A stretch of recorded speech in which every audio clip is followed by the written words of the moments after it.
Hi, welcome to day 6, my calls entrepreneur journey, opportunity. Ako nga pala si Mapen Morado, isang calls entrepreneur na may higit 10 taon na sa pagnenegosyo. Tapos na tayo sa Invest Yourself noong 2017. And then, 2018, may dumating na opportunity, business opportunity. Yung uncle ko, may laundry business. Yung uncle ko na yon, close sila ng tatay ko. So, yung tatay ko nagsuggest sa akin na magsimula rin ng laundry business. So, nung inopen nila sa akin yun, siyempre magandang opportunity rin yun, di ba? So, nung inopen nila sa akin yun, okay lang ang sagot ko, pero deep inside, sa isip at sa puso ko, parang nakakatakot uli na magsimula, lalo na wala akong puhunan para sa ganung mga machine. Kasi heavy duty machine yung gamit nila doon. So, ang nangyari, nakinig lang ako, tapos, inobserve ko lang yung mga suggestion nila.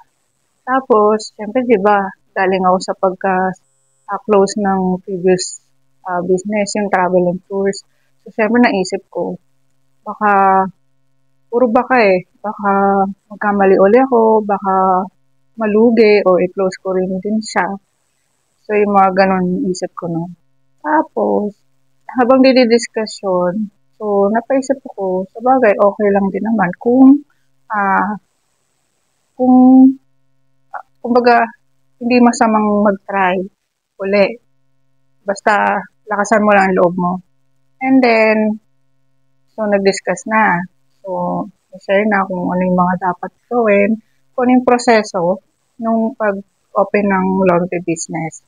So, nandun yung kung anong klaseng brand, anong klaseng machine, ano yung mga dapat mong gamitin na machine, tapos kung ano rin yung gamit para dun sa operation na yon, like yung powder, popcorn, plastic, tapos kung paano mo siya titimbangin kapag may customer, paano mo isa-separate yung mga damit na yon.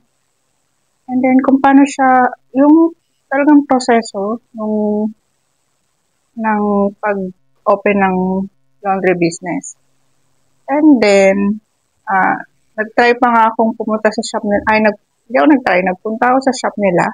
Tapos, tinignan ko kung paano nila ginagawa yung mga yon. And then, yun, parang nag-training na rin ako side by side. Tapos, inalam kung paano siya nililista, paano yung presyo. And then, after nun, syempre, nalaman ko kung ano yung presyo, magkano yung isang machine, heavy duty machine. Yun yung gamit nila Nung nalaman ko yun, sabi ko, okay. Wala akong puhunan.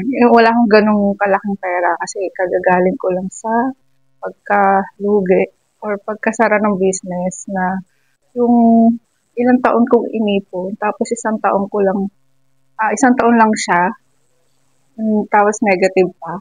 So, as in, wala akong pang puhunan noong time na yun. So, ang ginawa ko, nilista ko lang lahat ng mga proseso, yung gumagana yung machine. Siyempre, para if ever na magawa ng paraan, at least, ready na, diba? So, yun yung opportunity dumating sa akin ng 2018. And then, so yun, kung sa ngayon, takot ka, sumubok ulit, natural lang yun, normal lang yun. So, ang mahalaga doon, kasi naniniwala ako na kapag may dumating o may nawala, may magandang opportunity magbubukas. Kaya, sa mga gantong bagay, naniniwala ako na kapag nalakasan mo ang loob mo, o loob natin, ay malalagpasan natin lahat ng to.